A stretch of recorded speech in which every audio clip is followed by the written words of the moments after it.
মানুষেরা এর আগে ছিল পাওয়ারফুল, কিন্তু যখনই তারা চুক্তি করলো, চুক্তি করে রাষ্ট্রের জন্ম দিল, তখন এই রাষ্ট্রের অধীনে চলে আসলো মানুষ। রাষ্ট্র হয়ে গেছে তখন পাওয়ারফুল। এই রাষ্ট্র এসে এখন একজন মানুষকে ধরে নিয়ে যায়। ধরে নিয়ে গেলে কোনো মানুষ প্রশ্ন করতে পারে না তুমি আমাকে কেন ধরে নিয়ে গেলে। সে বলে এই যে চুক্তি আছে, এবং ধরে নিয়ে তাকে সে রিমান্ডে নিয়ে বিবস্ত্র করে পিঠায়। তো রাষ্ট্রকে মানুষ প্রশ্ন করতে পারে না, বলে যে এই যে চুক্তি আছে আমি চুক্তির বলে করছি, তুমি আমার বিরুদ্ধে চ্যালেঞ্জ করতে পারো না। এবং সেই লোকটাকে হিউমিলিয়েট করে তাকে জঙ্গি বানায়, তখনও মানুষ চ্যালেঞ্জ করতে পারে না। কেন পারে? এই জিনিসটা আজকে আমাদেরকে, এই প্রশ্নটা আমাদেরকে তুলতে হবে। কারণ রাষ্ট্র কোনো পার্মানেন্ট বিষয় না। আমরা কিন্তু এটাও ধরে নিছি রাষ্ট্র একটা পার্মানেন্ট। আমরা ব্রিটিশ পিরিয়ডে আমরা ছিলাম একটা ভূভারতে মহাভারত। 47 এ আমরা হয়েছে সেখানে দুটো রাষ্ট্র। দুটো রাষ্ট্র আসলে 3 ভাগে বিভক্ত। আবার 71 এ এসে আরেকবার ভাগ হয়ে আমরা হলাম আরেকটা রাষ্ট্র।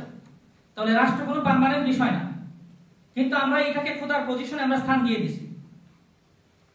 তাহলে রাষ্ট্রদ্রোহিতা কোন জিনিস? দেখা গেছে ব্রিটিশরা যখন আমাদের দেশে শাসন করত, তখন ব্রিটিশের বিরুদ্ধে যারা কথা বলতো তারা ছিল রাষ্ট্রদ্রোহী।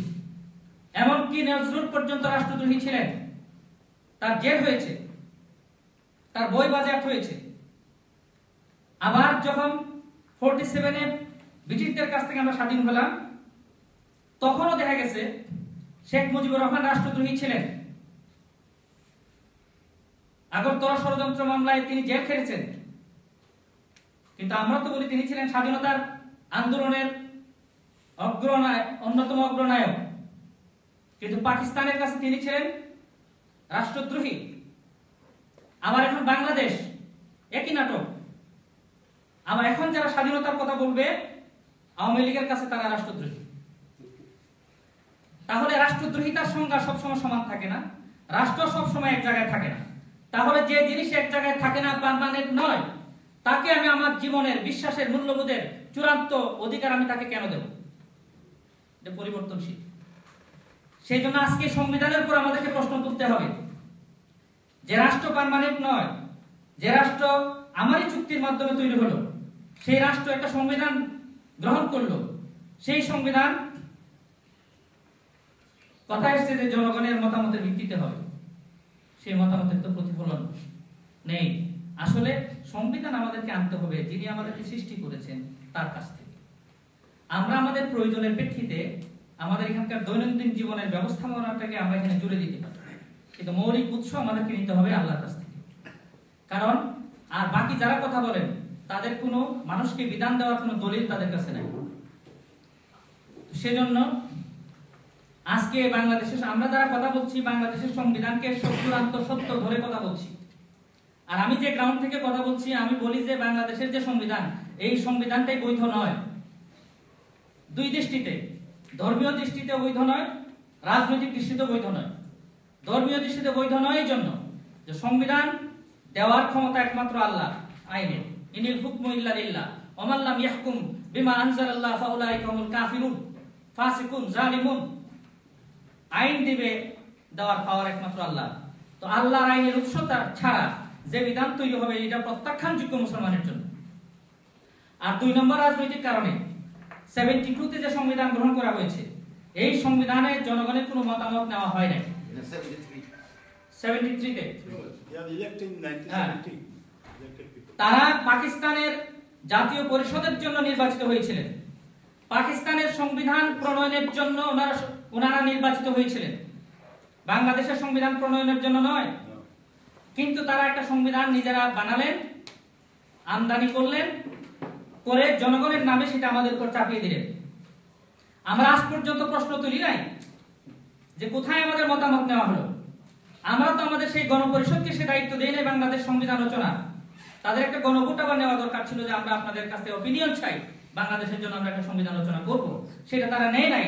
তাহলে পলিটিক্যালি টোটালি এটা অবৈধ একটা সংবিধান, তার লেজিটিমেসি নাই। আজকে যদি কখনো যদি সত্য বেরিয়ে আসে আন্তর্জাতিক পরিমণ্ডলে তাহলে একবার এটা সত্য প্রতিষ্ঠিত হবে যে বাংলাদেশের সংবিধানের লিগ্যাল কোনো লেজিটিমেসি নাই।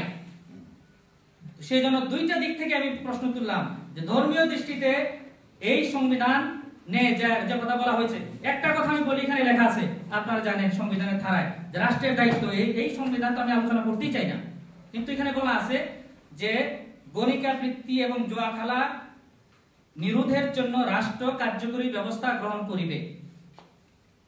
গণিকা বৃত্তি মানে বেশ্যাবৃত্তি, জুয়া খেলা তো আমরা সবাই বুঝি। আজ পর্যন্ত 39 বছর ইতিহাসে আপনারা শুনেছেন যে রাষ্ট্র বেশ্যাবৃত্তি বন্ধ করার জন্য কোনো উদ্যোগ নিয়েছে?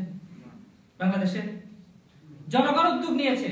টানবাজারের পতিতালয় উচ্ছেদের জন্য জনগণ আন্দোলন করেছে। সব মেহের সেখানে মারা যাওয়ার পরে আমরাও আন্দোলন করেছি। তারপরে ইংলিশ রোডের পতিতালয় উচ্ছেদের জন্য আন্দোলন হয়েছে। রাষ্ট্র সেখানে পুলিশ পাঠিয়ে সেই আন্দোলনকে দমন করেছে। তাহলে সংবিধান কি রাষ্ট্র রক্ষা করলো? পতিতালয় উচ্ছেদ করা ছিল সরকারের দায়িত্ব, কিন্তু জনগণ পতিতালয় উচ্ছেদ করার জন্য আন্দোলন করেছে, সেই আন্দোলনকে সরকার পুলিশ পাঠিয়ে অবদমন করেছে। এই দায়িত্ব তারা পালন করে। এখন রাষ্ট্র আগায় আসছে কোন যে সংবিধানে যে দায়িত্ব দিছে সেই দায়িত্ব পালনের জন্য না, তারা আগায় আসছে যে মানুষ এখন বোরকা পরে কিনে এটা তারা ঘরে ঘরে দেয়, এটা বন্ধ করতে। তারপরে কেউ ইসলামী বই পড়ে কিনা এগুলো খুঁজে খুঁজে বাইর করবে, ইসলামী রাষ্ট্র ব্যবস্থা বই এগুলো কাছে পাইলো, তারপর তারা বাইন্দা নিবে। রাষ্ট্রকে তো এই দায়িত্ব দেওয়া হয়নি। মৌলিক অধিকারের কথা বলা আছে, মৌলিক অধিকারের কথা লেখা আছে যে যার যার মত প্রকাশের ধর্ম বিশ্বাসের পূর্ণ স্বাধীনতা থাকবে। তাহলে আমার কাছে যদি ইসলামী রাষ্ট্র ব্যবস্থা নামে একটা বই থাকে, এটা যদি আমি জ্ঞান আহরণ করি এখান থেকে, এতে আমি জঙ্গি হলাম কোথায়, আমার দোষ হলো কোথায়, সংবিধান লঙ্ঘন হলো কোথায়? এই সংবিধানের আলোকেও তো, এই ব্যবস্থার আলোকেও এই সরকার এবং এই রাষ্ট্র আমাকে এর জন্য দায়ী করতে পারে, কিন্তু আজকে করছে। আপনারা দেখেন টেলিভিশনের মধ্যে ছবি দেখা যায়। এই জন্য যে জিনিস মিথ্যার উপর রচিত, যে জিনিস ভ্রান্তির উপর রচিত, এই ভ্রান্তির পিছনে কিন্তু আমরা যাচ্ছি। আমরা মনে করি ওই 72 সংবিধান এটাকে কাইটা ছিড়া কখনো আমরা মনে করি ইসলামিক বানাবো বা কিছুটা সেমি ইসলামিক বানাবো, অথবা কখনো আমরা এটাকে সেকুলার আমরা করবো, ডেমোক্রেটিক করবো, কিন্তু পুরো ধারণাটাই আমাদের ভুল।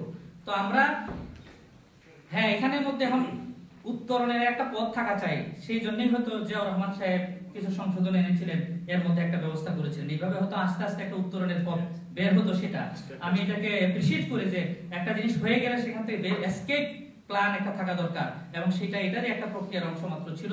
এই জন্য আমি এটাকে ধন্যবাদ জানাই।